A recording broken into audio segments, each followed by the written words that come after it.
For the Father waits over the way to prepare us a dwelling place there in the sweet by and by.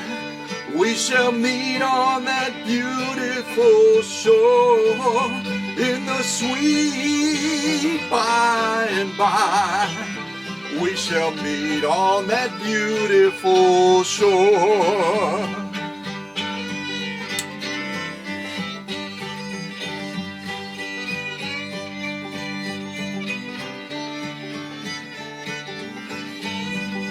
Let's get some lights on.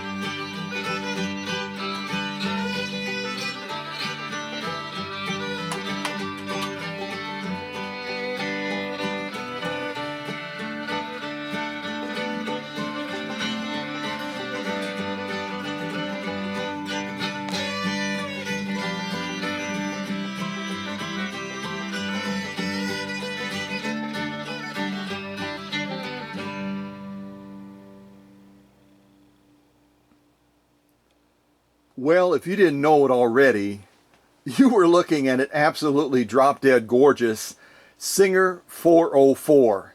Now, what's the backstory on this machine? Let's come out again and look at this gorgeous beauty. What's the backstory?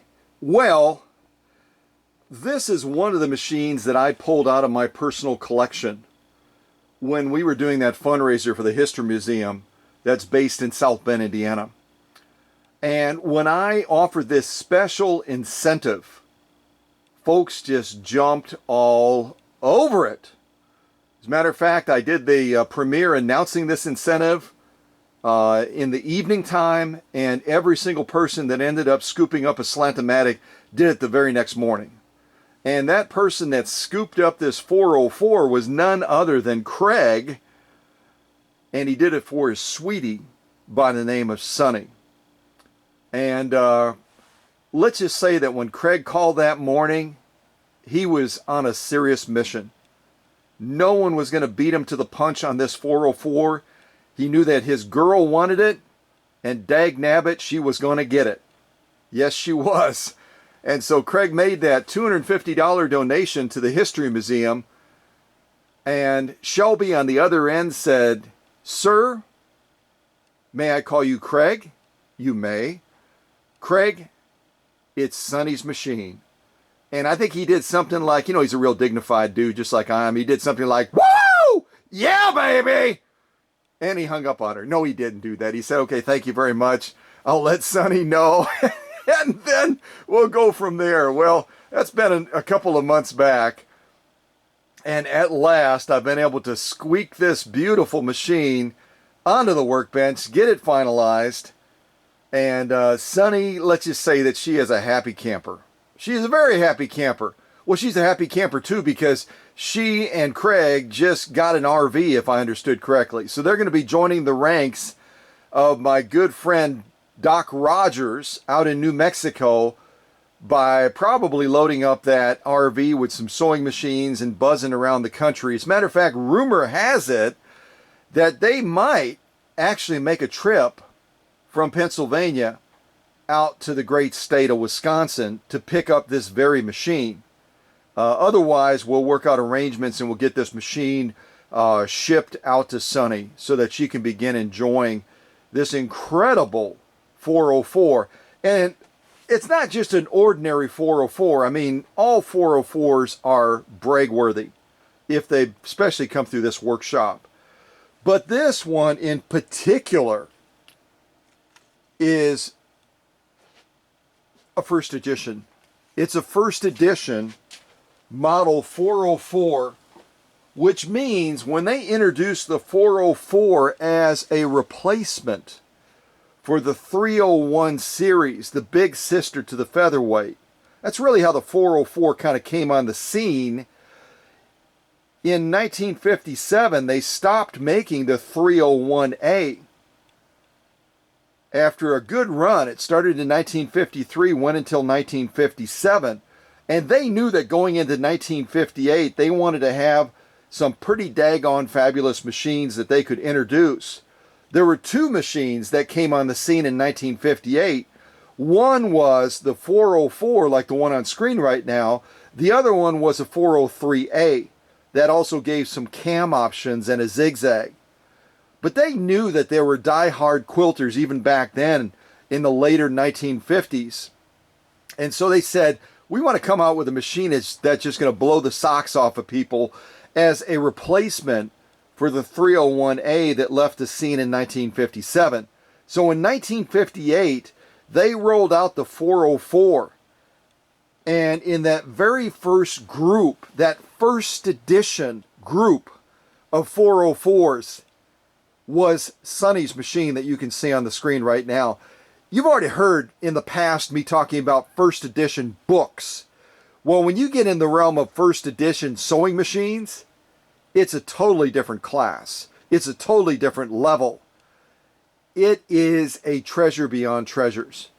And that's one of the reasons that out of any of the machines that I could pick out of my personal collection to donate to our fundraising cause to benefit the History Museum, was this 404 first edition machine. And if you want to try to look it up for fun, you're not going to be able to find it on Ismax. You're going to have to go to another search mode that I will post the link of during this premiere. But what you're going to find if you look up the serial number of Sonny's first edition Singer 404, which has a serial number of A as in Apple, M as in Mary, 884058. Again, if you weren't ready for that, let me give it to you one more time.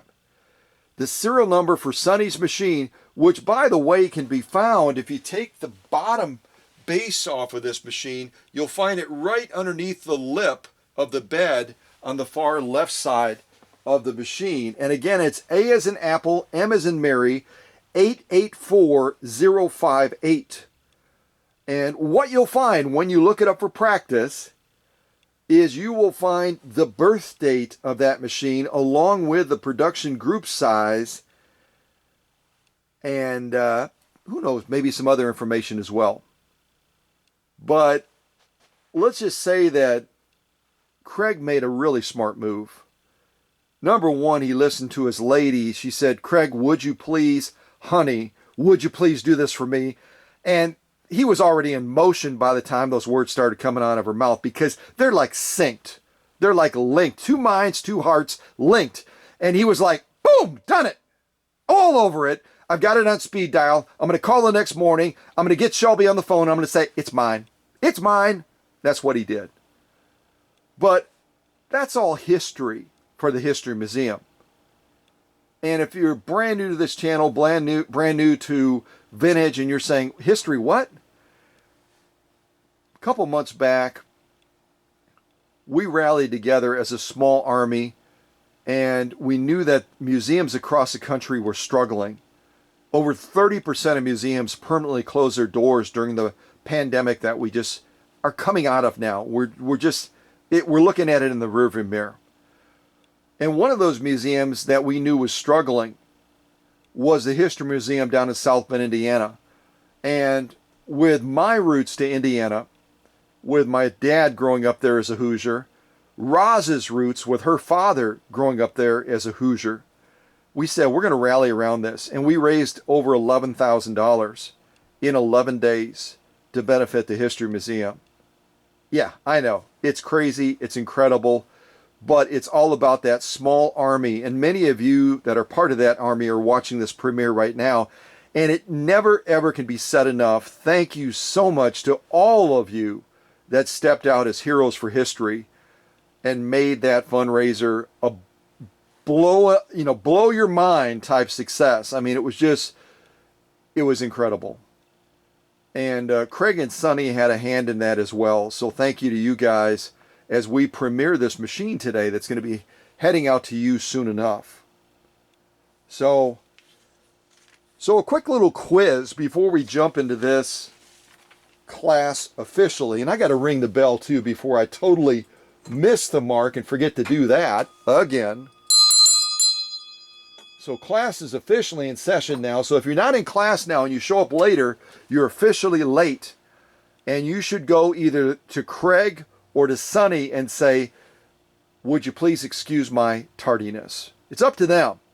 I think Sonny and Craig are sweethearts. I think they'll do it.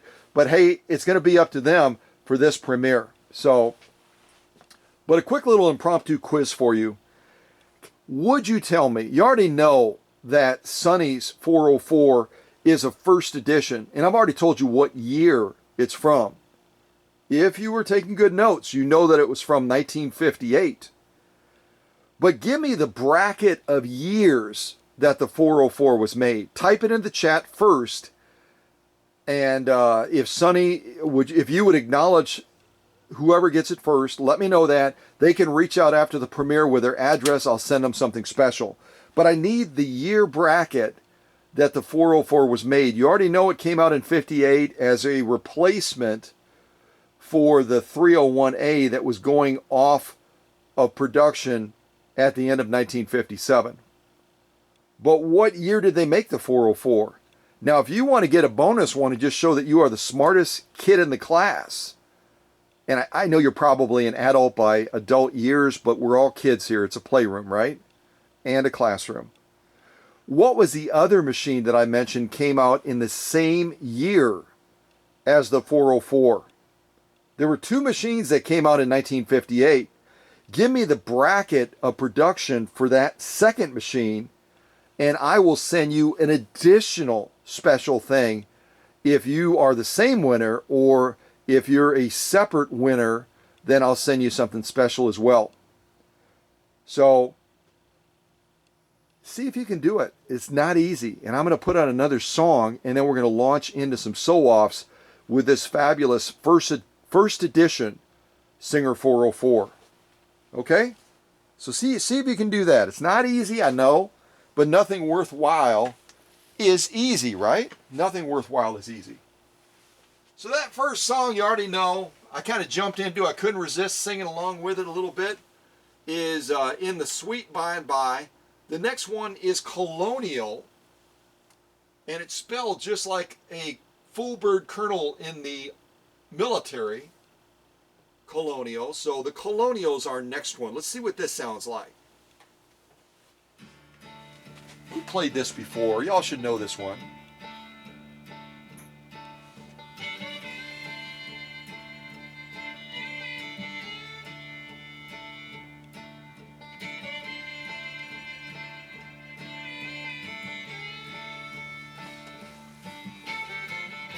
All right, with this soft tune playing in the background, before I give the answer, let's head down to the needle and let's do some of this 100% polyester ribbon material on Sonny's first edition 404.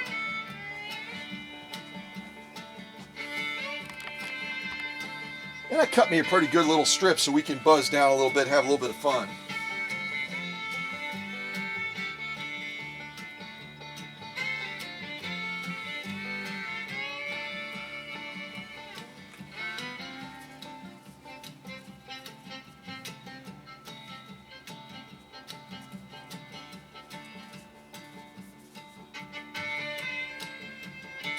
Any of you that follow me pretty close know that I posted some mini clips.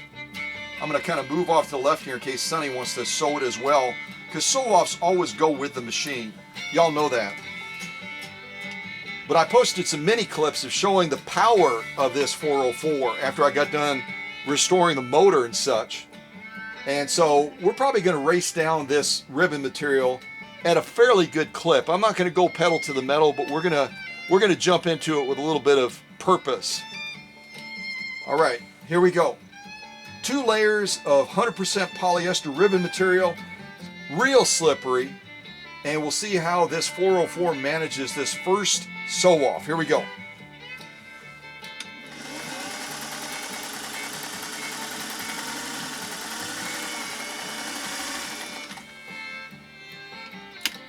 I barely had my foot on the gas. I barely had my foot on the gas, and this machine that happens to be direct drive, if y'all didn't know that, just got the job done like a hiccup. Yeah, it did. Not to mention it laid down some drop dead gorgeous stitches. We'll take a look at these. I'm just going to clip my threads real quick. And I've got a number of sew-offs planned for this 404 today. I don't know exactly how Sunny's going to use this machine when she gets it. And I just cut one of my stitches again. What is that? Recently I've just been having stitch cutting syndrome. Maybe that should be a t-shirt. I have stitch cutting syndrome. Kind of like all the other syndromes that they're coming out with these days. I just can't keep up with them anymore. I just can't keep up with all the syndromes that folks are experiencing. It's kind of overwhelming, isn't it? Yes, it is. All right, so I'm going to pick out another tune, and then we're going to take a look at these stitches here. This next one is called Future King of Heaven. And the search that I used today, because I think I remember Sunny liking banjo music, is banjo. I typed in the word banjo. So that's how we got all these songs. All right, let's take a look at these stitches. And I'm going to do my best for you to be able to see them because they are absolutely break-worthy. You got to come up on this shot just a little bit. There we go. See if I can get even a little bit closer maybe.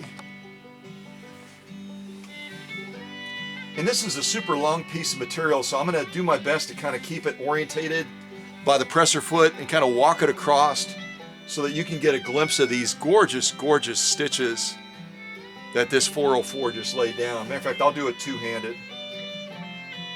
And I'll do my very best to keep it straight. I'll periodically look over my shoulder. But these are definitely page 34 stitches.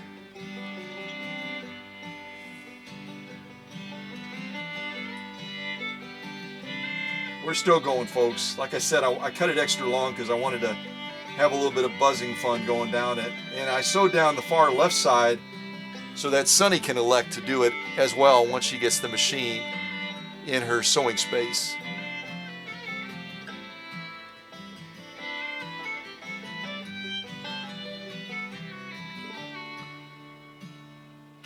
Folks, those are some gorgeous, gorgeous stitches. I'm just going to rotate it right around. Actually, yeah, then I'll have them on the bottom. That'll work just fine. So this is our lock stitch now. And again, the lock stitch is always going to be tougher to do for the machine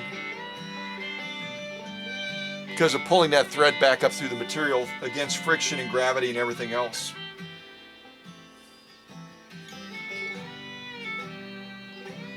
Page 34 lock stitches too, folks. Sunny, your machine is, wow. Yeah, it was on the workbench. Okay, I'll take that credit. But it is a wow machine. And now it's your wow machine. I'm still going. It's like the Energizer Rabbit here. Still going. I'm going to pause right there. Absolutely page 34 lock stitching. And again, this ribbon material is super tricky stuff. But Sunny's machine, this incredible first edition 404, no problem at all. No problem at all. So I'm going to throw this to the back as a definite pass. And we're going to keep marching forward. And I will show you the, if you don't do Facebook and you didn't see it, I will show you the sew-offs we've already done that were done off camera. Come in tight again here.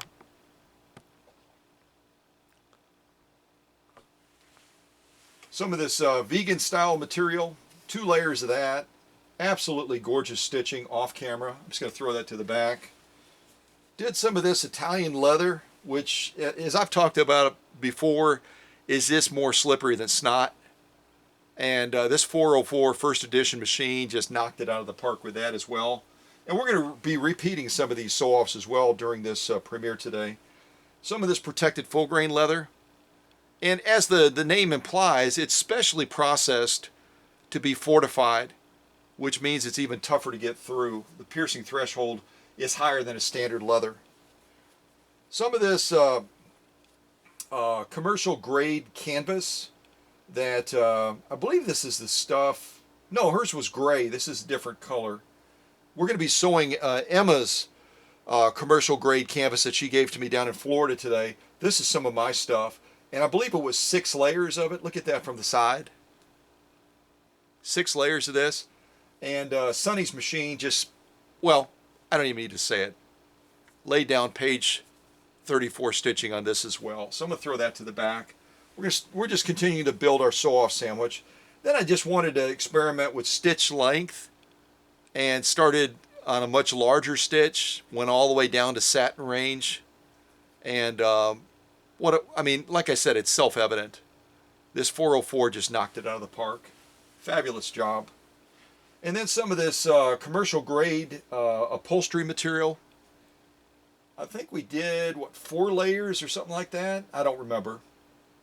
I did 4 layers of this, I believe, and just absolutely page 34 stitching on this as well. So I'm going to throw all these to the back. We're starting to build our sew-off sandwich.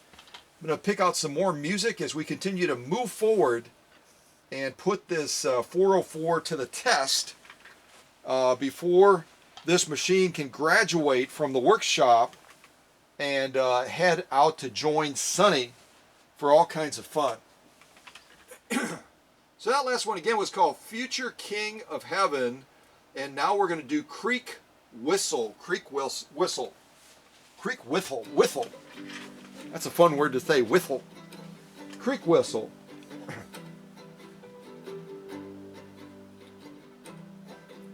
And the allergens tend to still be high at this time of the year, so if you hear a little bit of a scratchiness in my voice, you can blame all those pollination sources out there. Blah. All right, let's do some more sewing with this incredible machine.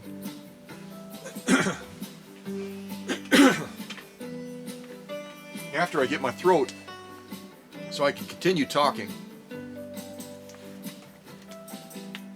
There we go.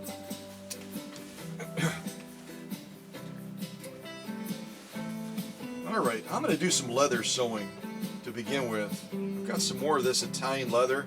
It kind of looks like animal, well, it looks like elephant skin is what I wanted to say. Not animal skin, but elephant skin. So let's go ahead and do this one first. I got 2 layers of this. And this again is it's real tricky stuff to sew. We're going to be doing about 6 to 7 ounces of this stuff. And I think it was Paula that said, hey, would you give us millimeters if possible on some of these as well? Because it would really be helpful. So I'm going to do that with my caliper right now. And we're talking about just about 4 millimeters. 4 millimeters of Italian leather. And again, Italian leather is tricky stuff to sew because of that slippery factor of it. It really tends to wiggle and jiggle as those feed dogs are trying to grip it and move it underneath the presser foot. So we'll see what happens. You never know in a live premiere what can happen, right? So here we go with 2 layers of Italian leather, right around close to 5 millimeters thick, which equates to about 6 ounces of leather. Here we go.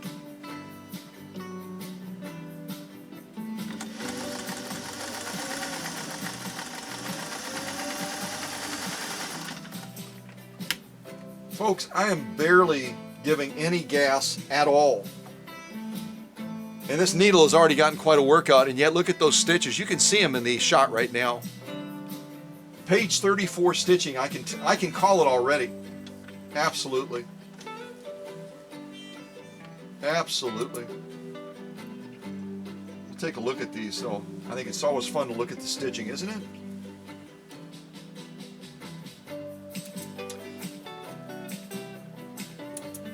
And if you're curious what kind of needle I'm using today, and I picked it specifically because it's a slant-o-matic. Slant-o-matics love this needle right here. I'm going to show you in the shot.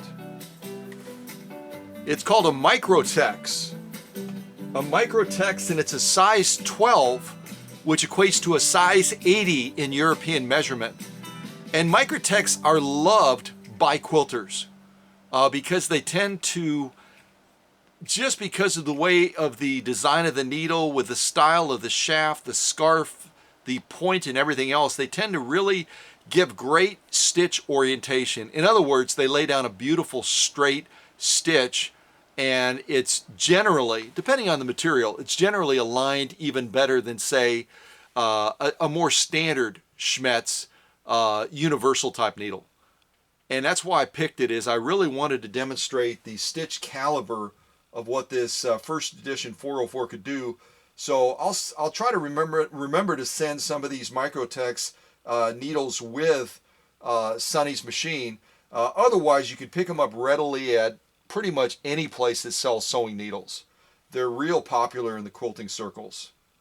So, and I'll tell you one thing, if there's any truth to them laying down a great stitch, look at it in the shot right now. That is all about page 34 right there, and we're going to kind of look at the top stitch, and then we'll go through the lock stitch as well. Some reason when I type in banjo, COVID come not here, or come not near rather, comes up all the time. So we're going to hear it again.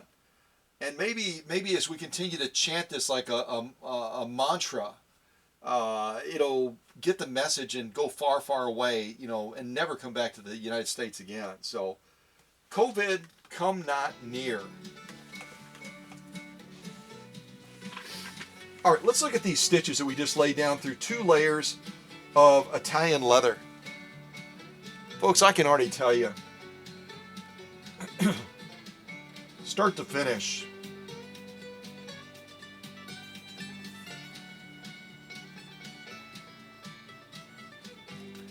kind of looking over my shoulder at the same time. Absolutely gorgeous top stitching. And again, that's what these Microtex needles are apparently known for. So we'll turn it to the side. Look at that thickness again with 2 layers of Italian leather. Again, about 5 millimeters of leather, folks. Here's our lock stitch, which, you know what? You want to talk about brag-worthy? Yeah, absolutely brag-worthy.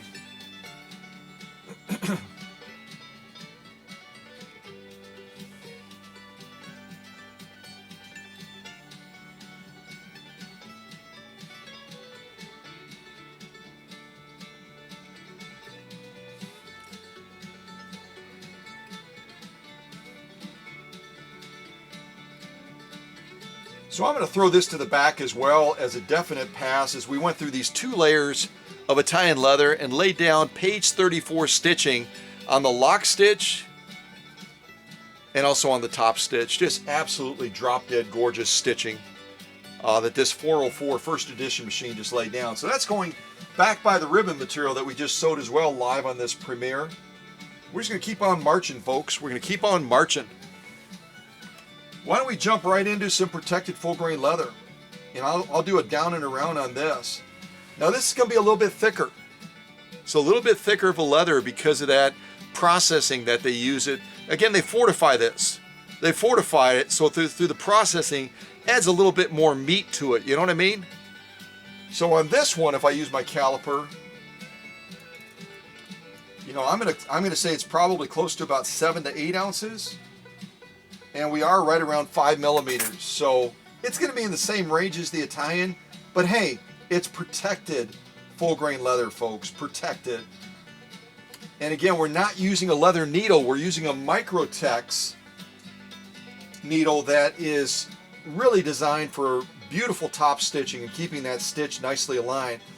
So we're not really using the right needle for this material right now, but pushing the boundaries is what I love doing on these premieres. So let's see how this needle manages these 2 layers of protected full grain leather. All right, get that take up arm all the way at the highest position, and let's jump into this. And I'm not using any hand starts for the sewing that I'm using for the materials that I'm using underneath the presser foot. So we'll see how it manages these 2 layers of protected full grain leather. Here we go. Just taking it nice and easy, nice and easy. I almost went off the material there. See if we can get back on the material. I might skid out here, Might skid out. I hope I don't. Here we go. All right, needle down. You see that? I kind of took the gas off a little bit, and that needle tried to go through that material, and it was like, hey, it's protected full grain leather. We need more gas.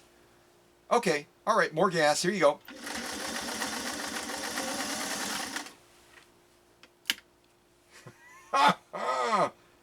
Oh my goodness. Oh my goodness. Sonny, look at those. Look at those. Oh man. Oh, let's play the Slow Rabbit. I have no idea why, but it's the next song here. The Slow Rabbit. Well, there's nothing slow about Sonny's machine. That is for darn sure.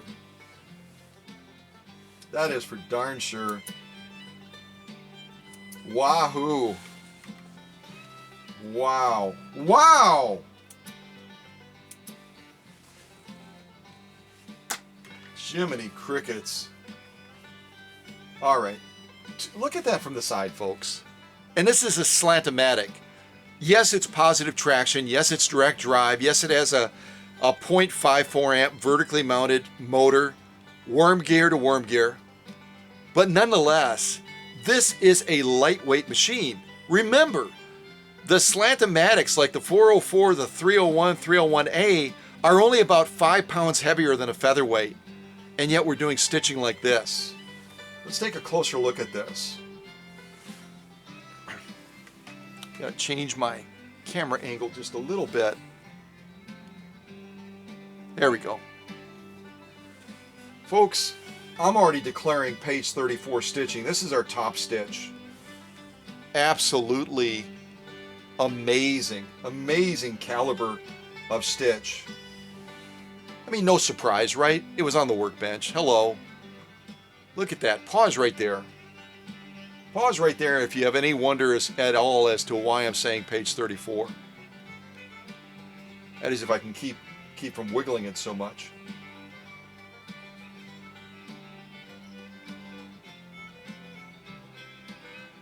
And again, look at that. 2 layers. Let's flip it over and look at the lock stitch. We gonna see anything dramatic, anything outrageous? Nope. Just page 34 stitching. Just page 34 stitching. That's all. And if you're brand new to this channel, page 34 means a near perfect stitch. A near perfect stitch. And I always say near because I always think we can improve things. That's what I'm committed to. I'm always committed to making it better. My processes, my restorative techniques, everything. And certainly the showcasing of a spectacular machine like this at the premiere, I'm always wanting to make it better. But I'll tell you one thing, you're going to be hard pressed to get a better stitch than this. Yes, you are. Page 34. Page 34. 2 layers of protected full grain leather, folks. That's going to the back as a definite pass as well. That's a no-brainer. That's a total no-brainer. And again, we just sewed those 2 layers of protected full grain leather using a Microtex size 80 needle. We did not use a leather needle for that. All right, let's just move into a little bit of this genuine cowhide now. And we're going to be showing the maneuverability of this machine here by sewing in, probably not a genuine circle. I'll probably sew around the edges and then send this with the machine so that Sonny can have a little bit of fun with it too. So we'll show control and maneuverability by kind of sewing around the edges. And this next one is called Banish Misfortune. Banish Misfortune. Oh yeah, we've done this song before.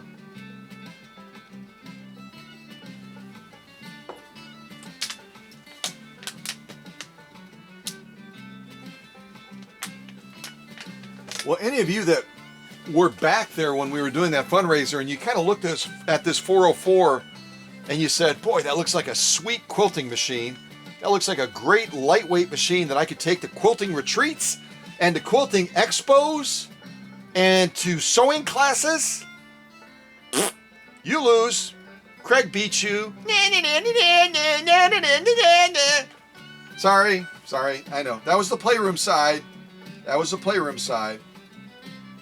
All right, let's do some genuine cowhide now. Kind of sew around the edges a little bit. Got to change my camera shot a little bit, I see. I'm going to sew around the edges and see how we can control the beast side of this first edition Slant-O-Matic, because she's got a lot of power, which I will not even be able to fully demonstrate during this premiere today. Would love to, but I can't. All right, here we go. Genuine cowhide, here we go.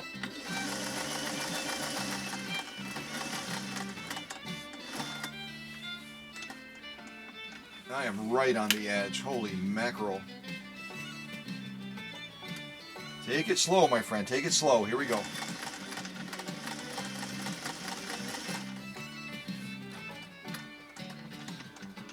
Oh, man.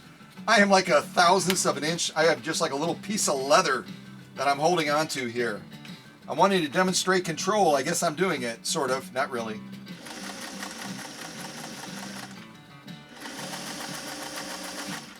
Oh, Scott, did you go too far? Oh, yes, you did. Dag nabbit. All right, we got to cheat. I got too excited. I started to go a little bit too much gas. And now we're going to have a goofy thing on that edge because, yeah, oh well. All right, let's close the box just so I can try to redeem myself. Sort of, kind of, not really. All right, here we go. Close the box, Scott. Close the box for our box closers. All right, well, the machine has great control, better than mine anyway, so, but we did sew around the edge beautifully and laid down some, I can already see, page 34 stitching. And the thread that we're using, if you didn't see it on the last premiere when I was sewing on that incredible 222K, which is on its way back to Naples, Florida right now, then I'll see if I can look that name up again and give that to you so you got that and you can try out some of this really cool embroidery thread that I'm using. And if anyone's in the premiere that was in that last one for the Featherweight 222K and you want to get extra bonus points to tell me what kind of thread that was, that would be fantastic. Otherwise I got to take it off the top and see if I can read the bottom again, which is easier said than done because the printing is pretty much all gone. Try something. Trilo. All right, y'all help me out. I'm sure a number of you were in that premiere. See if you can type it in the chat. Tell me what kind of thread. It's Trilo something, embroidery thread. I know that. I know that much. I got this from somebody as kind of a gift. And I tried it out on that Featherweight 222K for the first time, and I was really impressed with it. It did a great job. So the next one is called Cuckoo's Nest. Cuckoo's Nest.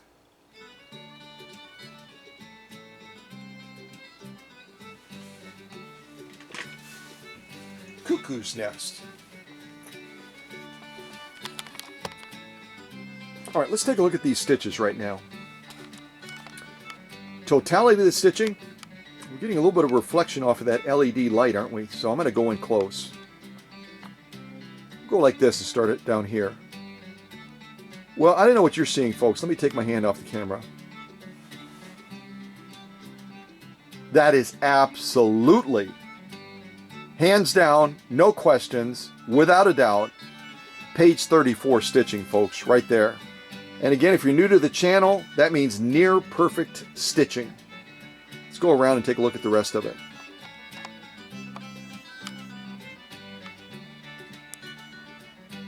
Yeah, that was my weird little corner over there, I think. And again, we're talking about 100% genuine cowhide, folks. Nothing lightweight about this stuff at all.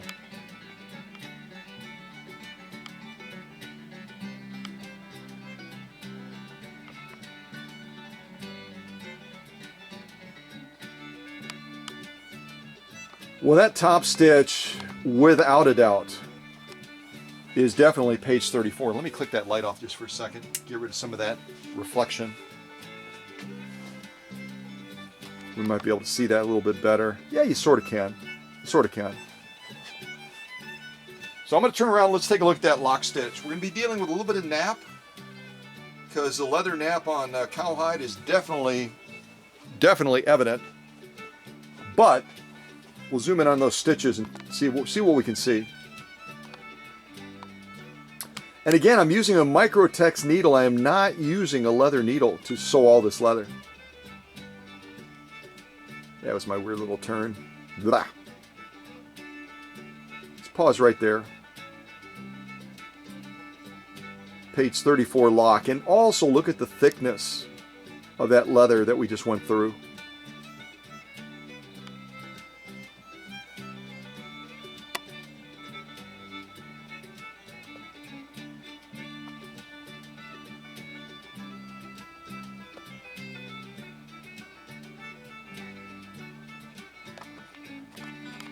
Well, that is absolutely drop dead gorgeous stitching. Other than my weird little spot where I went off the leather and I had to lift the presser foot and we got that little gobbledygook in the upper left hand corner. Once I got on course and once I set up my friend, the 404 first edition, for success, she just knocked it out of the park. Both with this lock stitch and also with this top stitch. Absolutely spectacular. Absolutely spectacular stitching. Page 34 is not a given, folks. A lot of things can go wrong. And yet, look at what Sunny's machine did. And that was throughout this entire sew-off on this genuine Cowhide. Just spectacular. All right, that goes to the back as a pass as well. Again, I left this whole field open in the middle so Sunny can have a little bit of fun goofing around on this Cowhide. Because all these sew-offs will obviously go with the machine when it heads back out to the great state of Pennsylvania. Yeah. All right, the next one is called Let's Do This. Let's Do This. But I'm going to wait in starting this one so we can do our next sew-off, which is going to be, once I lock the camera, our next sew-off, which is going to be that commercial grade canvas that I got from Emma down in Florida. And I have to keep my head straight because Emma and Maddie are from pretty much the same neck of the woods in Naples, and they're both involved a lot with my work, and so I sometimes cross-pollinate them. But for the record, this commercial grade canvas came in a large bolt of material that Emma gave me when she and I had the opportunity to connect and meet down in the St. Augustine area when I was down there recently to meet with a customer. So that was really cool. Yeah, we'll stay right about there. So we're going to sew Emma's commercial grade canvas next. Get my screen turned around, kind of wipe off Sunny's machine a little bit, because all of those leathers are fun to sew, but they also leave leather droppings. Kind of like a puppy. What the heck's up with that? And I don't think Sunny's Vito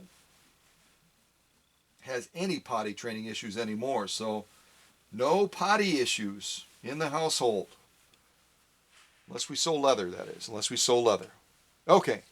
So I don't think I ever gave you the answers to the question I asked you a while back. I asked you to give me the bracket dates for the 404. I already told you that Sunny's machine comes from 1958 because it's a first edition machine. Let's come out on this shot a little bit. So you already know Sunny's machine, being a first edition, is from 1958, and that's when they introduced this 404 as kind of a replacement for the 300 series machines, the big sister to the Featherweight, the 301, the 301A, with that little tilt bed like the Featherweight. So the 301A again went off of production in 1957. They're looking towards 1958 and saying we need to come out with a machine to introduce in 1958. So they came up with the 404. And if you got it right, and again, I'm going to let Sunny be the judge of this. If you got it right, then you said they made the 404 from 1958 until 1963. If you got that right, Sonny will point it out and reach out after the premiere. I'll send you something special. The second part of that I asked you, and this could be maybe the same person that answered that bracket question about the 404 correct, also nailed this. If they didn't, maybe somebody else nailed it. I asked you what other machine came out in the same year as the 404, and I had told you that earlier, that it was the 403A. The 403A, which added a zigzag and some cam functions, also came out in 1958, but that was produced a little bit shorter of a manufacturing cycle than the 404. They ended the 403 in 1960.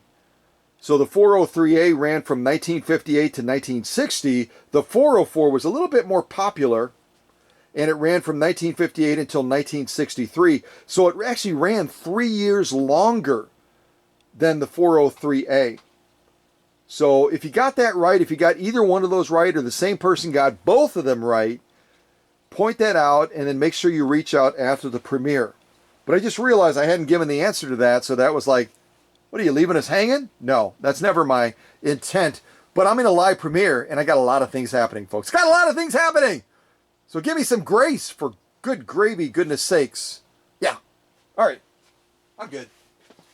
Okay.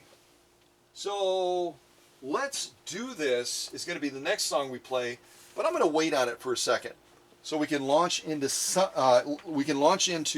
the next sew off on Sonny's machine, which is going to be this commercial grade canvas. And I've got to change my shot again. Wouldn't it be great to have a camera person? Yeah, it would be. But, hey, it keeps me on my toes. Yeah, it does. Okay, locked in place, sort of, kind of. So let's go into this commercial grade canvas now and see how this 404, again, a machine that only weighs about 5 pounds more than a featherweight. We'll see how this lightweight can do in sewing this incredibly difficult to get through commercial grade canvas that I got from Emma down in Florida. And we're not going to just do 2 layers. We're going to bump it up quite a bit. I think I've cut it long enough to be able to go halfway, get us up to 4 layers, and then I'm going to fold it one more time to get us all the way up to 6 layers of commercial grade canvas. Folks, if you look at that from the side,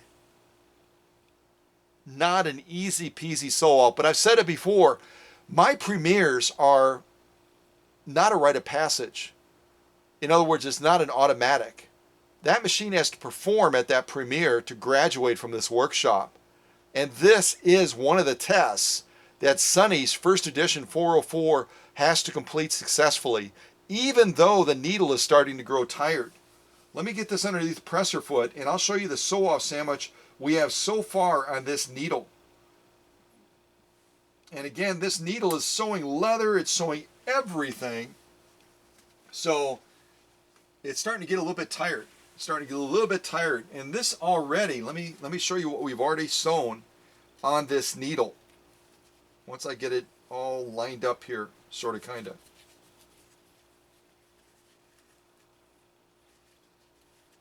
I'm doing my best here, folks. I'm doing my best. I've got lemons and I'm making lemonade. Oh, golly gee, we have fun. Don't we? Yeah, we do. Okay, so that's, I don't even have to change my camera shot, thank goodness. That's our sew-off sandwich so far on this Microtex size 80 needle that we're using right now for sewing everything that you see in front of you right now. Some of this has happened live on this premiere. Other stuff happened when I got to the end of the finalization process and I was testing stitch quality off camera. But all of this has been sewn by Sonny's machine. All of that. A lot of people would stop there. You know that to be a fact. They would stop there and say, look, we've done our job. This machine, this first edition machine has graduated. I mean, if that's not worthy of graduation, I don't know what is. That's what they would say. Well, their standards might be a little bit lower than mine, because we're going to go further with this. Once I get it all balanced again, we're going to go further than this. We've got more sew-offs yet to do. I'm going to throw this to the back. All right, to the back. To the back.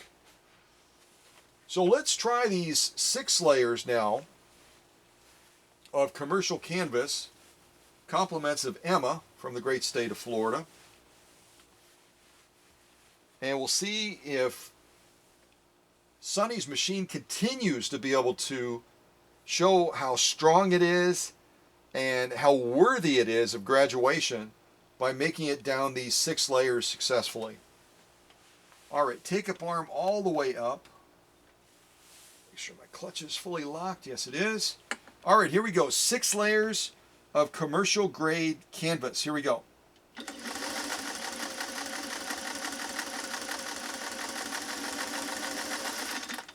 I took that really easy intentionally because I wanted to demonstrate that you can harness the power with this machine as well. It's got a lot of grit, a lot of power, a lot of drive, but you can also harness it. And if you happen to miss that clip that I posted on Facebook, I call them mini clips. They're short little clips. They usually run less than 10 minutes. And it showcases something that's happening in the workshop. In this case, it was showcasing the motor strength on this 404 after I got done optimizing the motor. I'm just going to slide that right there for just a second. But I was really kind of excited to do that so that folks could get a feeling for what a fully optimized slant-o-matic motor might sound like. So I'm going to change the camera shot. I've disengaged the clutch. And let's see this puppy spin up. We go right about to there. And total silence in the workshop. I want you to hear this motor. I want you to hear this motor. All right, here we go.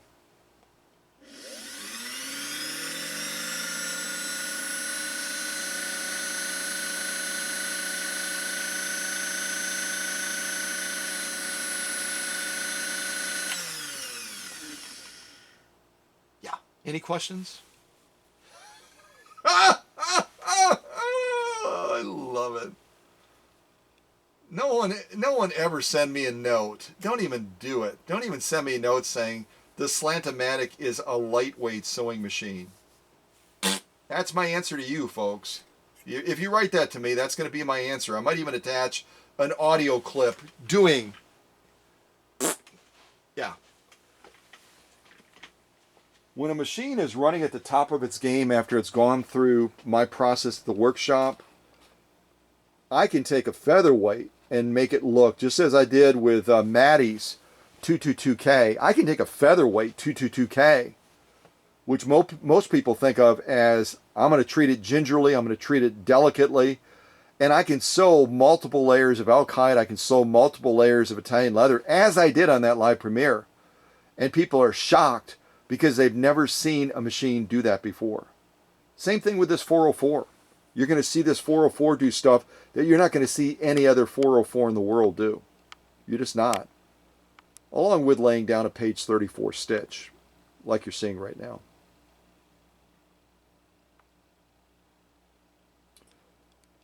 Unbelievable. Unbelievable. Well, no, it's totally believable. You just saw Sonny's machine do it. Yeah.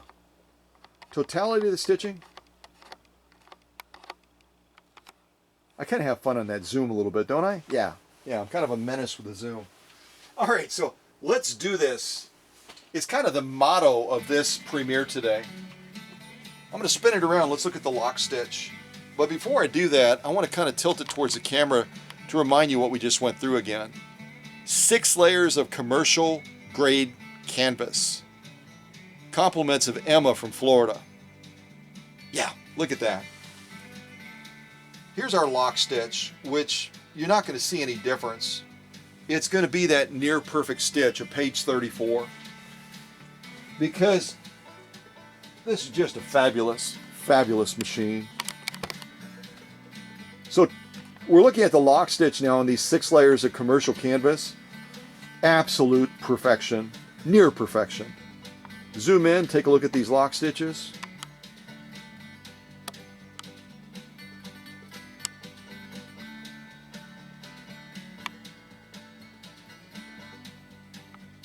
Wow. Wow!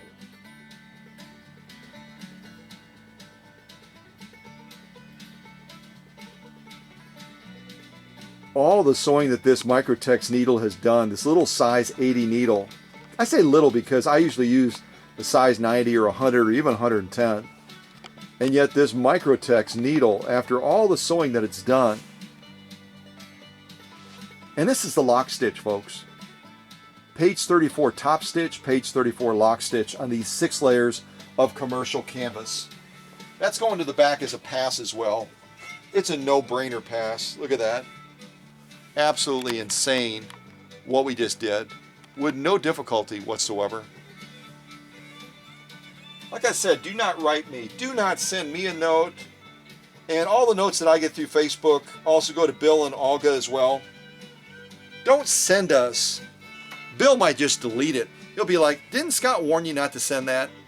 Olga will be like, she's going to delete it eventually, but then she's going to send the person a nasty note saying, first of all, you obviously weren't paying attention in class because Scott said, don't send him a note about slantomatics being weak. Don't do it!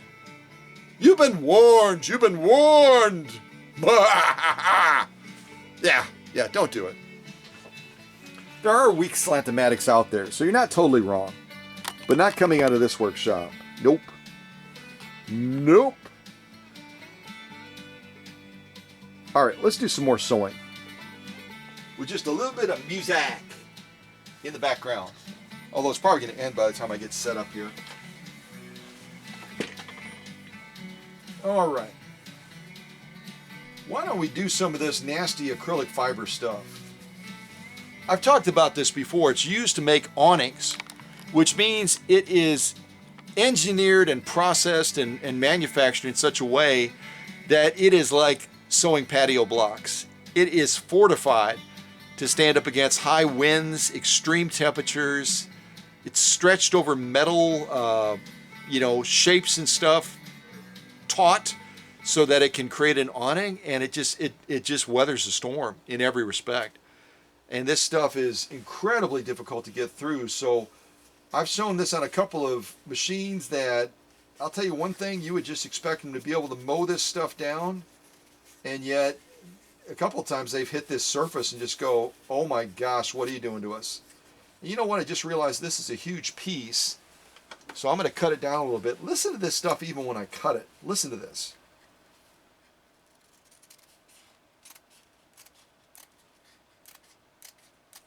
Hear it kind of gritting its teeth at the scissors, saying, yeah, go ahead, try to cut me. Go ahead!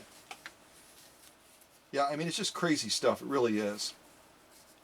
But we're going to be going through 2 layers of this. And I've done 3 on some other machines, but I've got other sew-offs that I'm going to do as well. And I've already pushed this needle very, very hard. Again, a little size 80, which equates to a size 12 Microtex needle. And so I'm really satisfied in being able to do 2 layers of this acrylic fiber.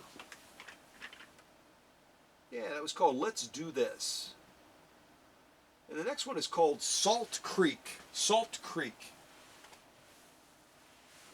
I'm going to pause this for a second, because I want to hear you. I want you to be able to hear this 404 working to try to get through this acrylic fiber so you can appreciate how tough this stuff in fact is.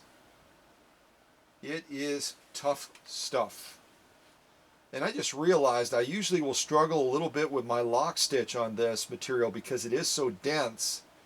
So right now we've got the upper tension set on 4. I'm going to just temporarily bump it up just a little bit, right around to 4.5, a little bit beyond 4.5, and see if that helps us as we're sewing this stuff. As a matter of fact, in case we have to run down a second time, I'm going to move it over to the left side just a little bit here. All right, here we go. 2 layers of this god-awful acrylic fiber used to make awnings. Here we go.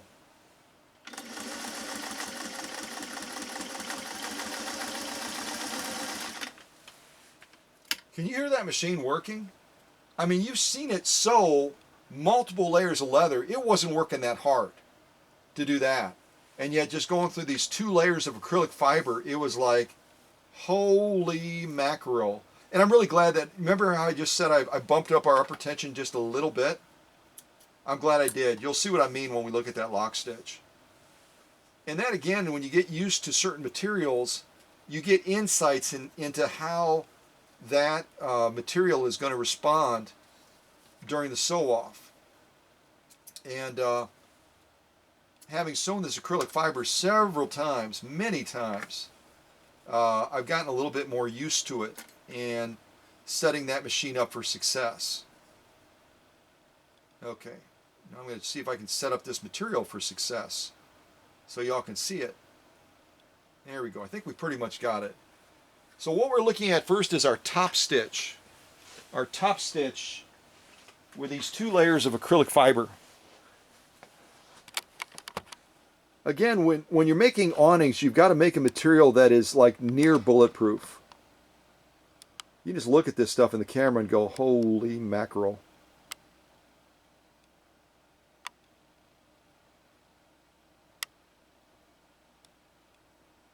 I'm going to pause right there. Folks, that's page 34.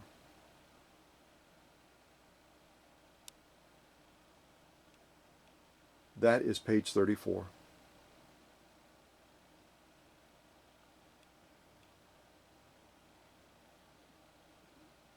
This first edition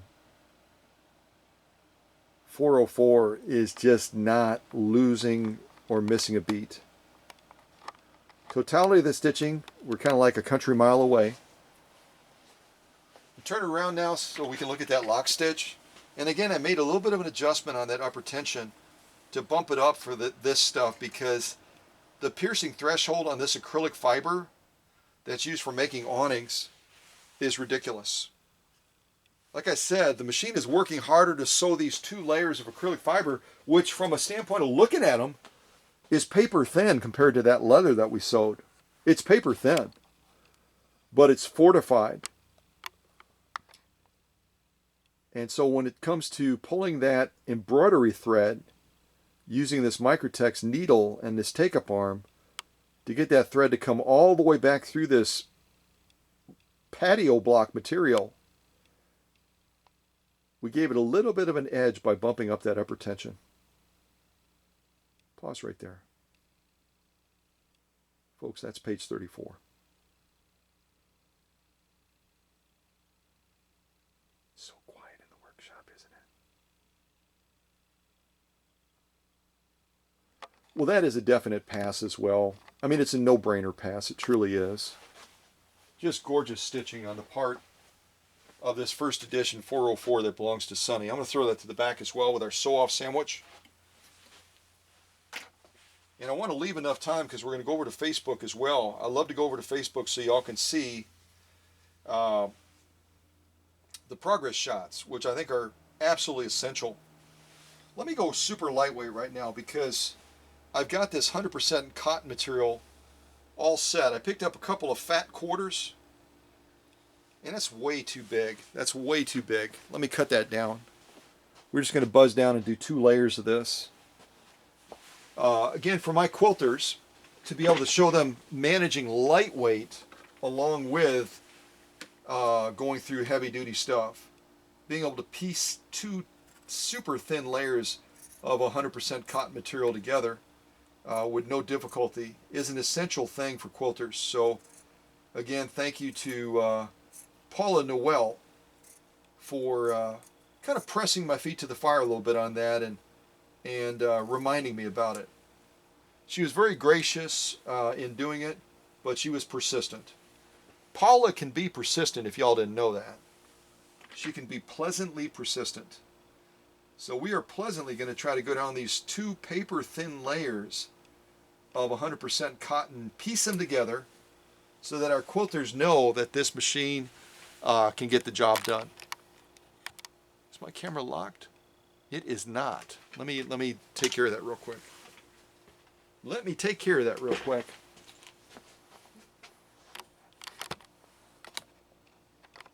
We are out in South Dakota right about now, as far as our distance from the needle. All right, here we go. Let's go down this, and again, I will not run any music. I want to have a real quiet workshop so y'all can hear this machine run. Just runs whisper quiet. Unless you're sewing acrylic fiber, then it grunts and groans just a little bit, which is understandable. All right, so we're going to buzz down this, just kind of buzz down it. We'll piece these two super thin layers of 100% cotton, and I will do my best to tone down the speed on this machine because she just likes to go after it, you know what I mean? Here we go.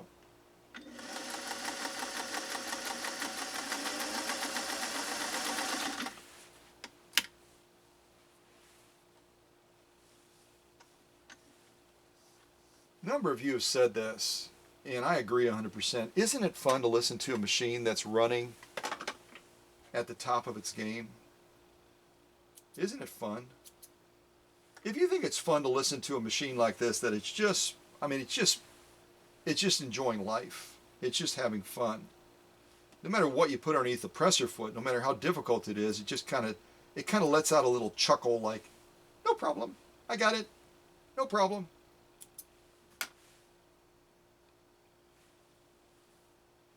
All right, and I think I'm going to have to use Maddie's sew-off display for this one because this stuff is so thin, so lightweight. Slide our machine back a little bit, give enough room to set this up on here. I hope I'm able to do it successfully. I think I will.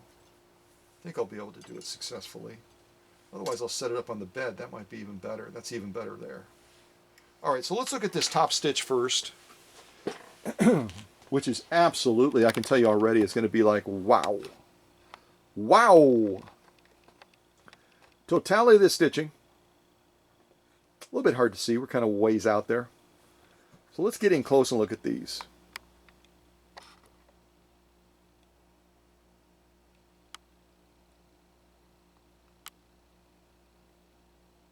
Pause right there. Page 34, folks. Page 34.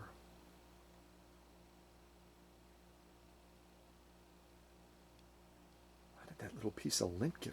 You see that? Oh, that's part of the material. Sorry. Squirrel.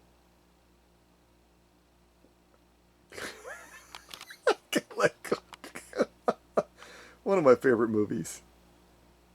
Y'all know what I'm talking about. Isn't that called Up? Squirrel. Yeah. Folks, it's an absolutely gorgeous top stitch. It's absolutely page 34. Let me come out a little bit. And I'll flip it over and we'll look at the lock stitch on these two layers of 100% cotton for our quilting friends to show just how well that this machine can manage super thin 100% cotton, piecing together things for quilting blocks, all that good stuff. All right, let's zoom in and look at these as well.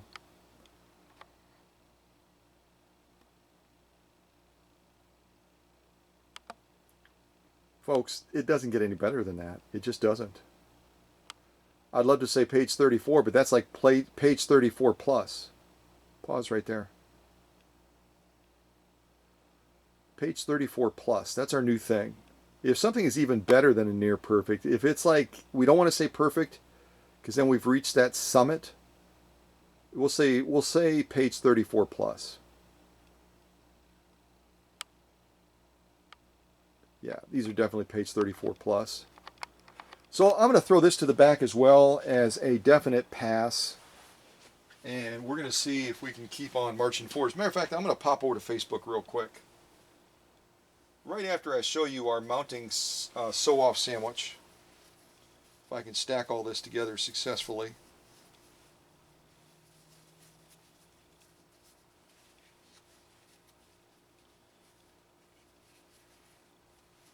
Almost dropping some of this here. Alright, I'm just going to clump it together. I was trying to do it like, give it some sense of order. That's not going to happen. So I'm just going to show you like this. Where am I? Oh, my screen, when I rotate it not far enough, it ends up going upside down. I was upside down for a second there. That was freaky. Look at that. Most folks would just stop here. Between what we've done on camera and off camera for Sonny's first edition 404, but we're not going to stop here. We've got a couple more to do. But first of all, we'll pop over to Facebook because I don't want to run out of time and not be able to show you the progress shots for Sonny's machine. It's really important that you see that because it gives you an understanding of at least some of the steps, not all of the steps, of some of the steps that I took Sonny's first edition 404 through in order to get it to perform at this level in preparation for this premiere. It just doesn't happen automatically, folks. You can't go to eBay, you can't go to Etsy, you can't go to Bonanza, you can't go to Facebook Marketplace and just pick up a 404 at random and expect it to perform like Sonny's machine that went through my full optimization restorative process. It's wishful thinking. It's really delusion. So don't do that. But you could go to one of those venues and pick up a 404 and have that seller send it directly to the workshop. And then when you get it from me and you sit down to it, you can expect this level of sewing because it's gone through my process. Does that make sense? Yeah, it does. So it all goes back to the History Museum fundraiser that we did where we raised over $11,000, and Craig and Sonny, along with all you other heroes for history that are watching right now, you all were a part of that. You all were a part of that success. A huge part of that success, I should say.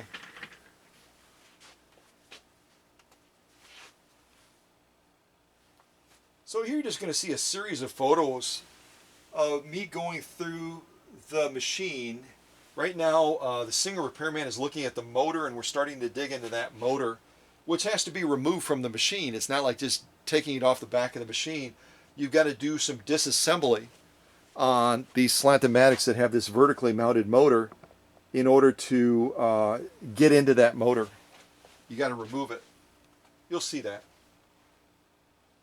So here, again, part of the service goes all the way down to cleaning the light assembly, replacing the old incandescent bulb with a high output LED bulb for Sonny, cleaning that light assembly as well so that that LED light can have full maximum output, checking the wiring, verifying the wiring throughout the machine, including the light assembly. You get that new LED light in, it's like a rebirth of a lighting system on the machine. It really is. We're starting to focus down at the mechanics of the machine now. Looking across the machine, you can see it's a incredibly built machine. It's built, it's built to be able to do all the sewing, not as a one-off that you see in this premiere, but again and again and again and again. Because we're talking forged steel. It's got an aluminum body, but it's got a forged steel drive system. And here you're looking at the output shaft coming up from the bottom from the motor, interlacing with the worm gear tie-in off of the balance wheel. That's how it has that positive traction. Power comes off the output shaft from the motor, drives directly into that interlacing worm gear, and it powers up the main shaft straight away. Again, the mechanics are rock solid on this machine. 5 pounds heavier than the featherweight, but like the featherweight, it's engineered to the highest standard from the inside out. Main shaft, and just a lot of cleaning, lubrication, making sure that everything is aligned properly, making adjustments as needed. Looking into the faceplate area, and again, like some of the other slant-o-matics, got that wonderful schematic there showing you the threading of the machine and also the orientation of the thread as you put it into the bobbin as well, the drop-in bobbin. Closer shot there. You just have to open the faceplate and you can confirm that you've got the machine threaded properly. Wonderful, wonderful, thoughtful thing for Singer to do to make it easier to enjoy and operate the machine. They were looking into the faceplate area at all the mechanics, a lot of things to adjust, a lot of things to verify, a lot of things to clean, a lot of things to lubricate as well. closer shot, and I think it was Emma that had commented, that's the way it's supposed to look. Doesn't have all that varnishing and stuff that are going to be holding that machine back. Everything is important when it comes to maximizing the output of a machine and optimizing it. I don't miss anything between the bobbin and the balance wheel. It's all got to be brought up to my standard.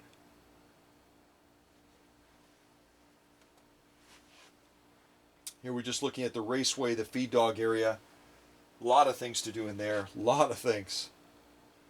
Also, because this has that throat plate razor, this also has to be serviced and optimized as well, because it's driven by a shift lever underneath the bottom of the machine, and you have to have free moving so that that throat plate can move up and down, so you can do free motion quilting. You can also reduce the pull of those feed dogs as well if you're sewing more delicate materials. And that all requires locomotion of these shafts being able to move up and down freely. That's what I'm doing right now. Singer Repairman and Dr. Singer kind of checking things out. Again, I have a lot of fun with my friends in the workshop, but I like to remind folks so that they get it. It's only me. My friends are a part of the process, and I love to share them with you, but when it comes to the work, I'm the chief bottle washer. So I just like to say that so that when folks send their machines in, they're not calling me the next day and saying, how's it going? Is my machine on the workbench yet? No. Nope. And those of you that follow me know that Umi and Dr. Singer have a thing. So I'm just capturing them real quick, kind of interacting with each other. Tilting the machine back, and we're also going to be checking the bottom of the machine as well. So I've taken that base cover off of this 404, and now we're going to start looking at different things down there. And one of the things that caught my attention right away, which I thought was really unique and really has historical significance, and when we interviewed my friend Frank Wilson. Do you remember Frank Wilson? I've talked about him a lot. If you didn't, go to my landing page, go to the Hourglass, type in Frank Wilson. You'll see his interview. It's fantastic. It's fascinating because he worked for Singer back in the day, and he talks about some of those experiences. And one of the things he talked about when he was running a Singer store before he got his own sewing center that he developed himself, he talked about machines that were repossessed by Singer. People couldn't make their payments, even though the payments were very, very low. Money was tight back then. And if people had other priorities, sometimes their sewing machine would be sacrificed. And then it was repossessed. And he had talked about that in the interview, but he never talked about these labels that were slapped on the machines that literally said, repossessed machine. So my collection is comprised of predominantly, I would say 98% of the machines are original owner machines, and that includes this one. But at some point in a tiny little window, there was an interim owner that got the machine before my original owner got it, and they had that machine repossessed. So I've never seen one of these before on a machine. It really is super cool, and I intentionally left it on because it adds historical significance and just conversation cool wow to it. So I knew Sonny would just be all over it. It's even got a repossession number on it as well, which is kind of neat. And this is just a data plate that's underneath the edge of the bed on the bottom of the machine. Again, you're not going to see it because there's a plastic base that slides over the machine, and this is all concealed. Here we're looking at the bottom of the raceway area, and also I talked about that bar that controls that throat plate razor and lower, if that's a word. It's right there, along with the interlacing worm gears as well. There's lots of worm gears on Slantomatics, and you've got to really be mindful of that from a service standpoint and optimizing the machine. Here we're on the right side of the machine now. We're looking at another worm gear cluster, and also we're looking at the base plate that is used to retain that vertically mounted motor. I have no idea what Dr. Singer and Mr. Bean are doing right here. Maybe Mr. Bean was making fun of Dr. Singer because the donation sign is kind of stuck to him. That's my guess. Mr. Bean he likes to mess with people. So here we're looking at the bottom of that vertically mounted motor, and we're getting ready to take it out and to optimize the motor. That's what the motor looks like if you've never seen one before. They're quite long, probably a good 12 inches long, 12 to 14 inches long. And the Singer repairman is kind of checking it out. Checking it out more now. He's a curious guy. And now we're tearing that motor apart to get in there and make sure everything is optimized. So here you can see the base part of the motor. You can see the, well, you can see a variety of things. You can see the stack lamentations. You can see the part of the stators. You can see the commutator. And the other part of the motor is on the other side, torn down. There's part of the motor as well. The output interlacing worm gears, as I refer to them, which are all metal. Singer did make some with Teflon, but they found out that the metal ones were a lot more reliable. Closer shot of the motor there. Here you can see the other part of the motor behind it, which includes some additional stack lamentations and stators as well that are part of that motor assembly. Here you've got the copper wells for motor brushes. You have the motor brushes themselves. You've got the retainers. Just a number of things. There's a real clear shot of the motor. And you can just get an impression of how complex the motor is. I mean, the servicing that it requires to be optimized. There's so much to service in that space, including the commutator where those motor brushes run.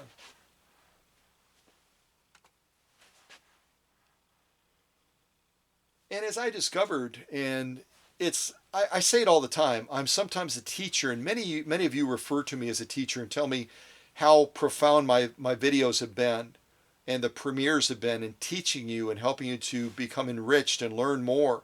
But I'm constantly learning as well. And what I discovered in going into this Slant-O-Matic, this 401, this first edition, and it may be unique to this first edition, I don't know, but they used a larger motor brush than a standard Slant-O-Matic. A standard Slant-O-Matic is going to have a 4x4 millimeter motor brush. These are much more meaty. They're 5.5 millimeters by 5.5 millimeters.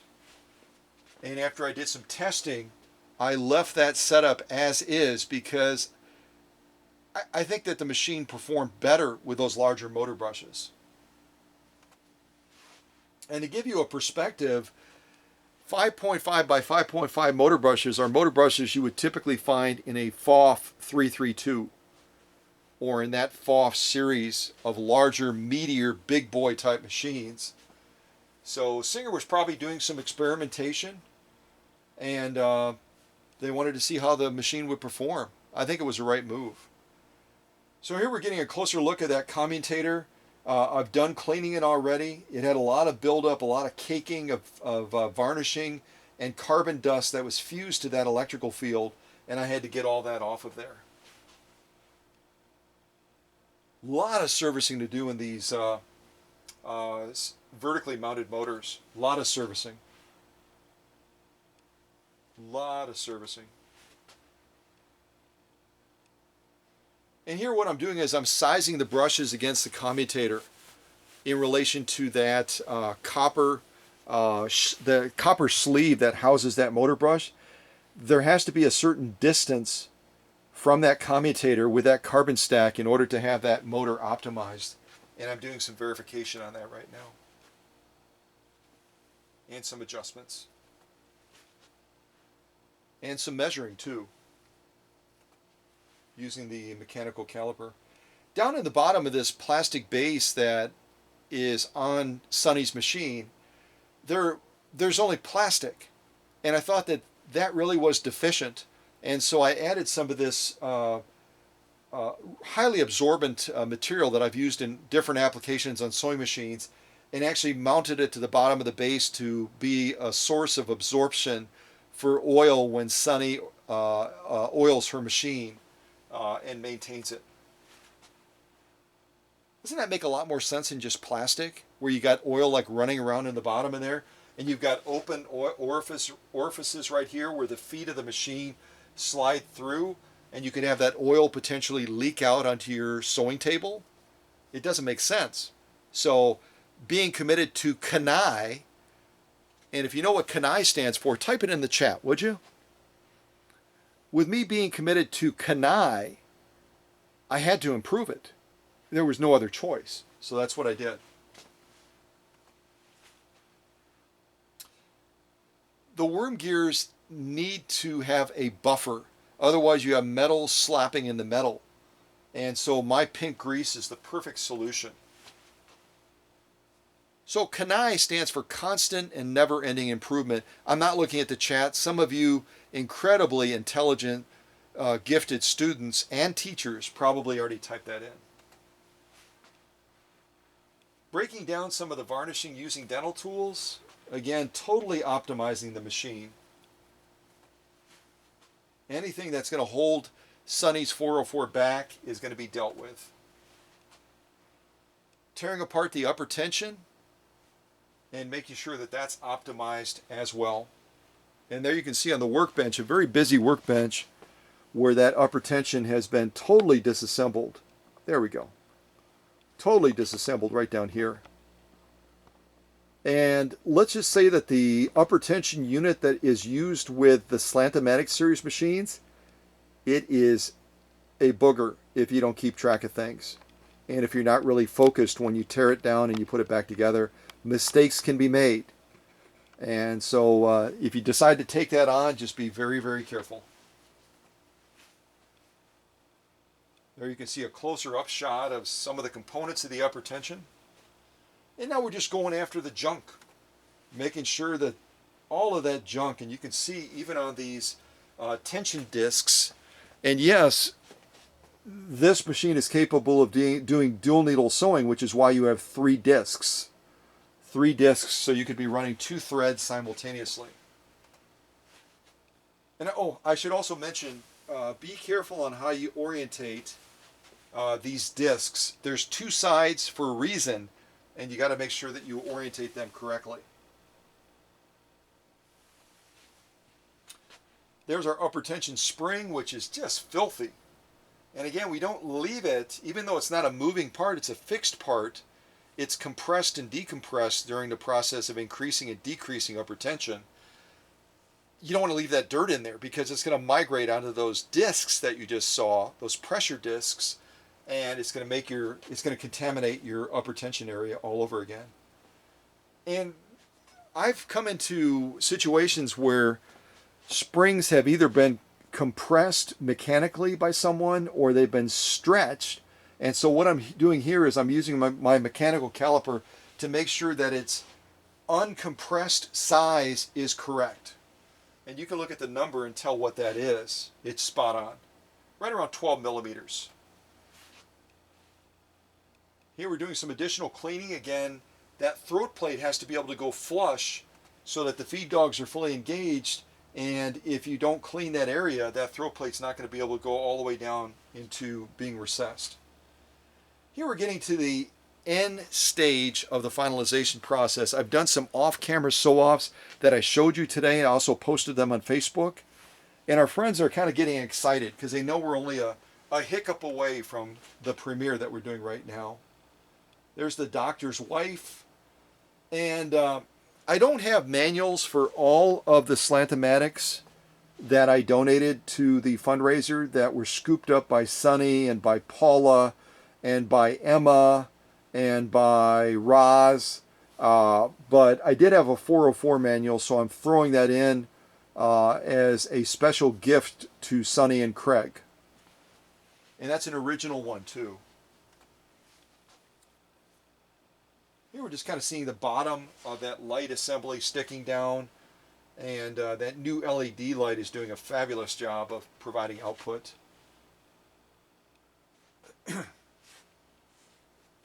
Dr. Singer, Mr. Bean, kind of just doing their thing. Now we're going to focus on some of the stitching I did off camera. Singer Repairman is checking out my 6 layers of commercial upholstery material, which is an absolute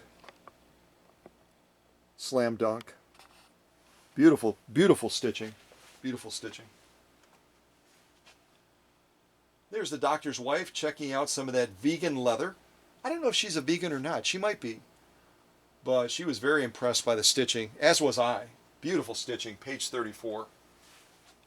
Mr. Bean checking out some of that Italian leather, those 2 layers I did off camera, page 34 stitching.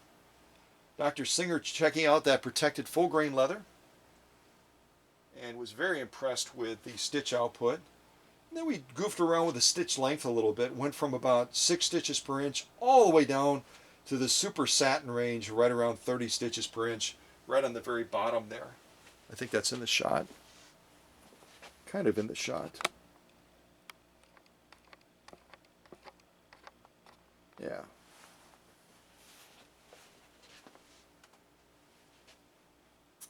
And I think we went full circle in those. We did indeed. So I hope you find that helpful to see that. And again, that only captures a small amount of the steps that I took Sonny's machine through. Even when I post like sometimes 150 pictures, it's still only showing a fraction of the process, but it at least gives folks a better insight. You know what I mean? So this next one is called Salt Creek. We're going to finish a couple of sew-offs and wrap up this premiere, because I actually have a customer arriving very, very soon. Another glimpse at this incredible 1958 404, a first edition machine. You want to talk about a treasure? Wow. Wow! This is wow music too. Yeah, it is.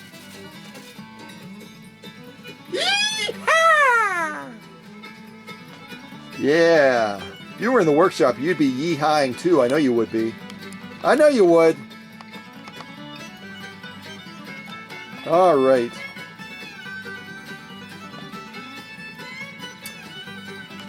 Let's do a quick walk around the machine. I think I have enough time still. So this is going to be our throat plate razor right there.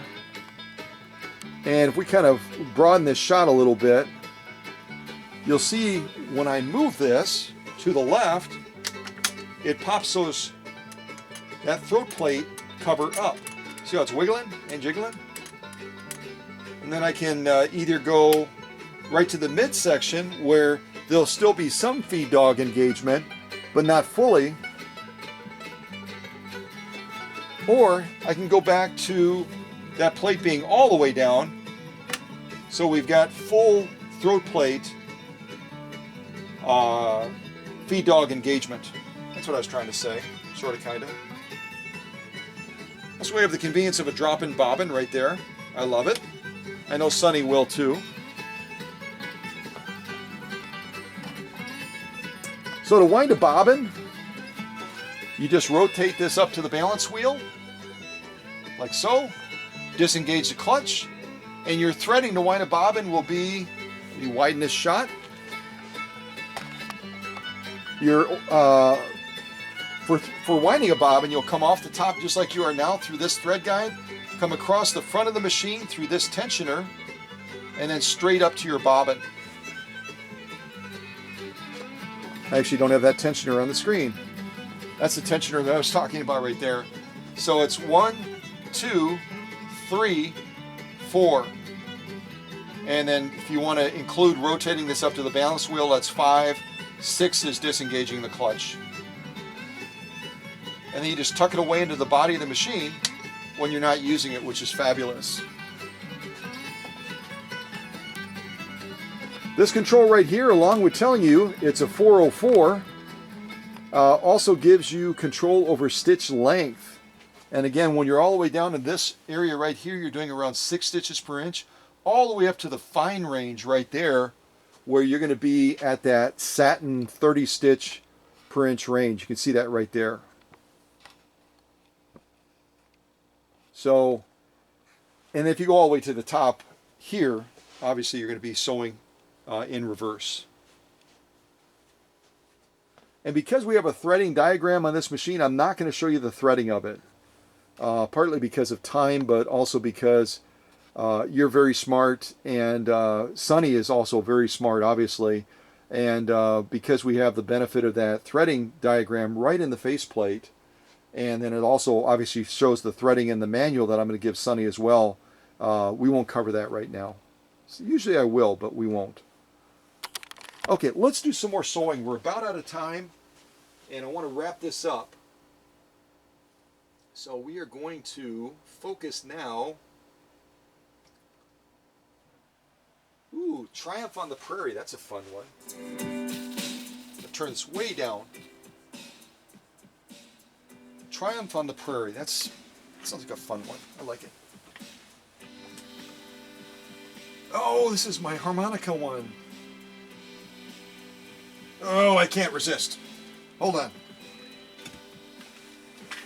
Hold on a second, folks.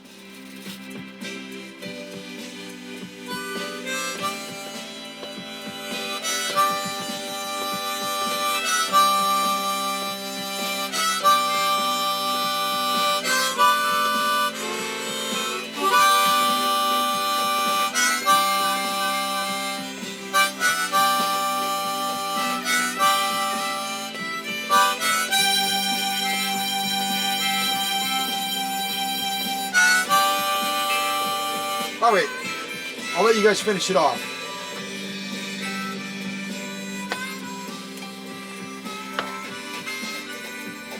Let's do some heavy grade denim. Heavy grade denim. All right, we're starting with 2 layers. I'm going to go ahead and fold it in half, get us up to 4. Fold it one more time. Get us all the way up to 6 layers.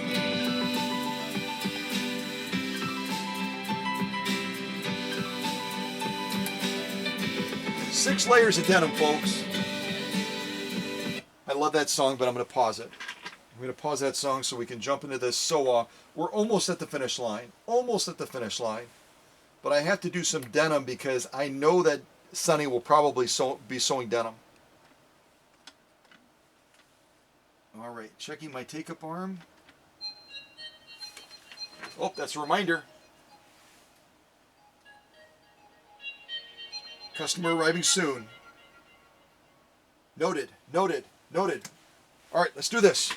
6 layers of heavy grade denim. Here we go.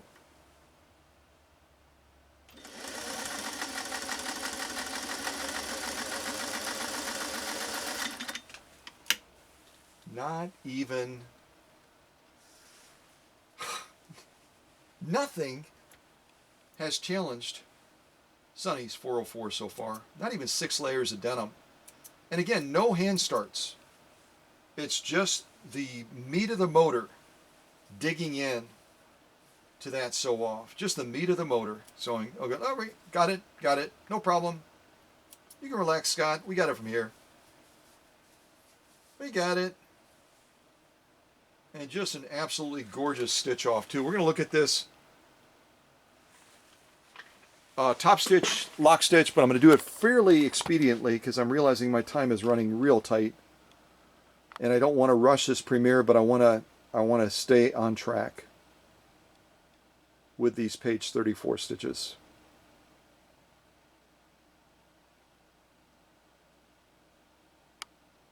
Unbelievable. Absolutely unbelievable.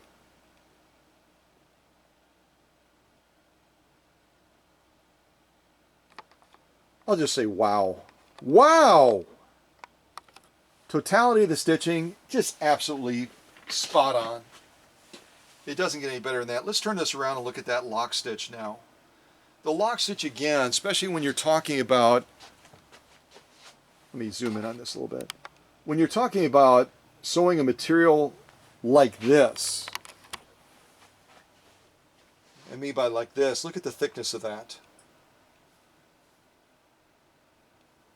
To lay down a lock stitch like I'm seeing right now, and you'll be seeing shortly as I zoom in on it, is just mind-blowing. It's absolutely mind-blowing. Not really mind-blowing. That sounds kind of melodramatic. Because I know how much time I poured into Sonny's machine. But that is brag-worthy, folks. Absolutely page 34 stitching on that lock stitch as well. Through 6 layers of heavy grade denim, folks. 6 layers. Pause right there.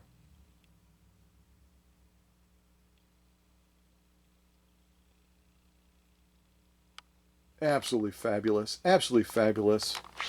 Let me do this. Let me zoom out a little bit so we can look at Sonny's machine. I'm going to throw this to the back. What do I want to do? What do I want to do next? I already did upholstery material. Maybe that was off camera.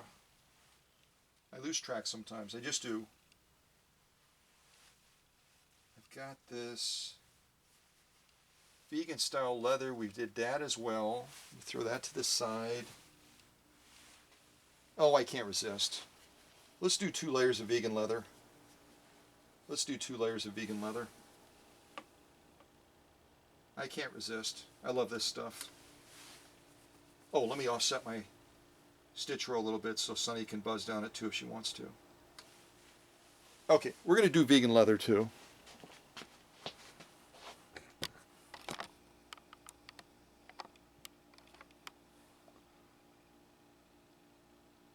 See what I'm saying? You look at that stuff. I mean, is it all synthetic? I don't know. I don't think so.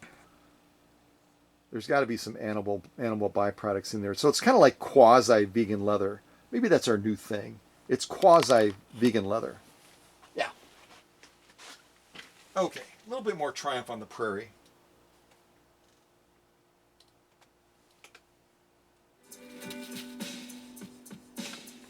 Turn it down quite a ways.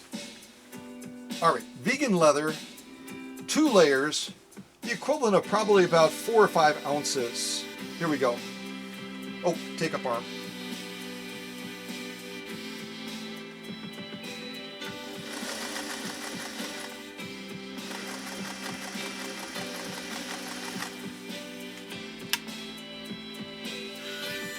Look at that, folks. Can you see that in the shot? Yes, you can. Oh my gosh. Unbelievable.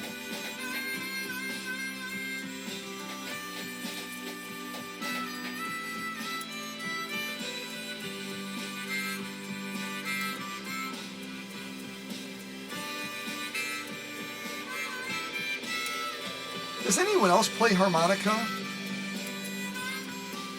Type in the chat if you play harmonica. You know, I know a lot of folks had the Marine Band ones, but, you know, if you really like jamming on it, we might video chat and we'll practice together or something like that. That would be fun, wouldn't it? See what I'm saying? This stuff it definitely has vinyl in it, because when you're trying to get it to stay still and be good, it's like, no, I don't want to be good. I don't want to play.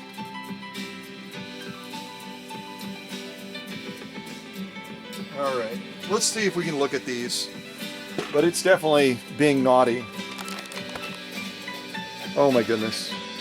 Sonny, look at that.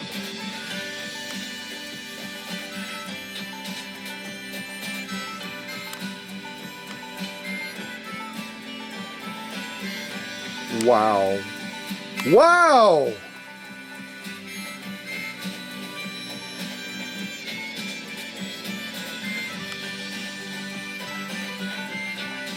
Unbelievable.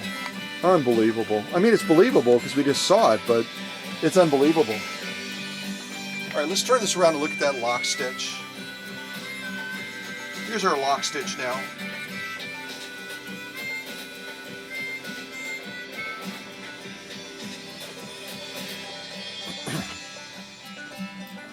Here's our lock stitch on 2 layers of vegan leather. And it's spot on. Let me take my hand off the camera. Absolutely page 34. No doubt about it. but it's almost crossing that threshold now where the upper tension is pulling almost too hard and taking a little bit away from that top stitch. Remember how we adjusted it up when we were sewing that acrylic fiber? And I bumped it back a little bit, but I don't think I bumped it back all the way. So we've got page 34 top and bottom, but this one, if we were sewing a ton of this stuff, I would back off that upper tension just a little bit so we don't compress the stitch. But it's absolutely spot on.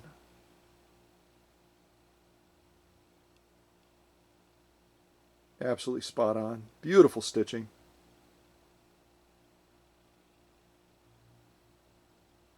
Absolutely drop dead gorgeous stitching. Let's go out totality of stitching. Folks, it doesn't get any better than that.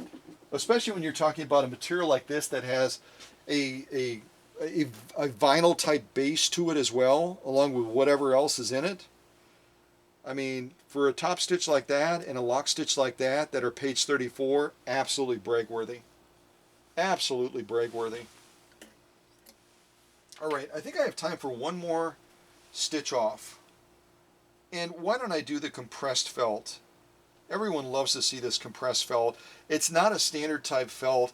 It's compressed. They use a combination of compression and heat to make this stuff super fortified. And we're going to attempt to go through 3 layers of it. I haven't gone through 3 layers of compressed felt on some machines that are considered to be big boy machines. And yet we're going to do it on Sunny's first edition 404. Yes, we are. And because I'm absolutely in love with that song, with the harmonica, we're going to wrap up this premiere with that song. Yes, we are. Just turn it way back. I'll be a good boy. All right. Look at that. Folks, compressed felt is off the charts when it comes to difficulty. It is, and I say this all the time, and some of you regulars are saying, Scott, we got it, we got it, we got it. It's the only material I've ever sewn, even when you look at leathers of every type, it's the only material that snapped a Schmetz size 90, which is a size 14 needle. That was with 2 layers. We're doing 3 now. Maybe it's too much. We'll see. Anything can happen on a live premiere, folks. Anything can happen. Here we go. Final sew off. 3 layers of compressed felt on Sunny's first edition, 1958 404. Here we go. Yes, I'm nervous. We got this. Here we go.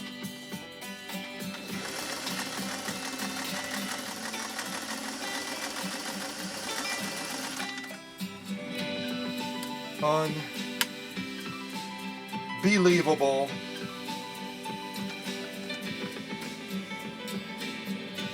Yeah, I don't like that stitch. I don't like that stitch. Nope.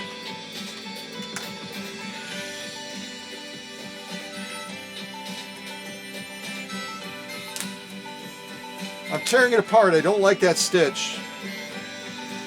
I think 3 is too much. Using a size 80 needle, it's not making the hole big enough to pull this embroidery thread all the way back through. I'm going to drop it down to 2. You don't know unless you try, but I think 3 is just too much. It's too much, especially for a tiring needle. We're going to give that another go.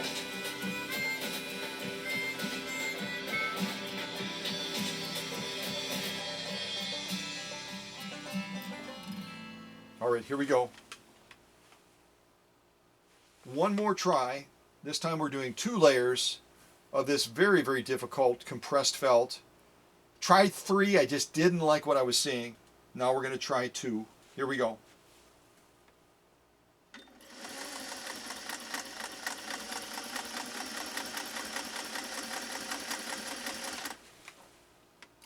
Yeah, that was the right decision.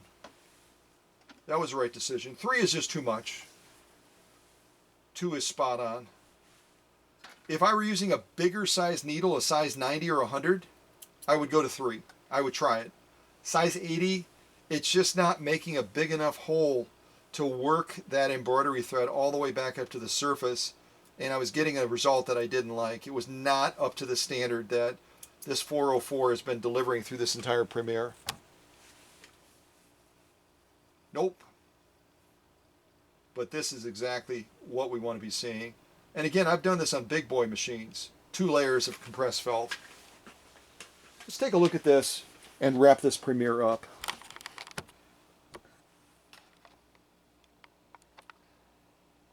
So again, compressed felt, 2 layers, and that's our top stitch. With a very, very tiring Microtex size 80 needle. Pause right there. Absolutely page 34 on these 2 layers of compressed felt. Totality of the stitching, and then we're going to turn it over for the lock stitch. And I've got a customer arriving in just minutes. So look at that from the side again, what we just went through. All right, and then let's zoom back in on these. These are our lock stitch now.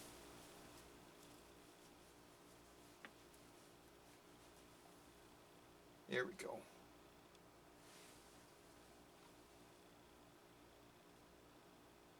Okay, let's take a look at this. It's not laying exactly the way I want it to lay, but I think we'll be able to see those stitching, that stitching nonetheless.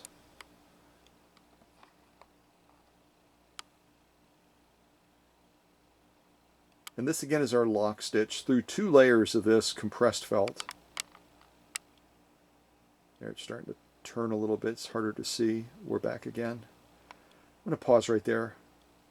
Absolutely page 34 lock stitch on these 2 layers of compressed felt.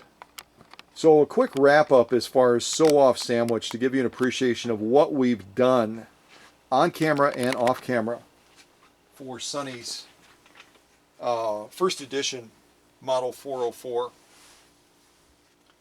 This is the complete sew off sandwich that we've done both on camera and off.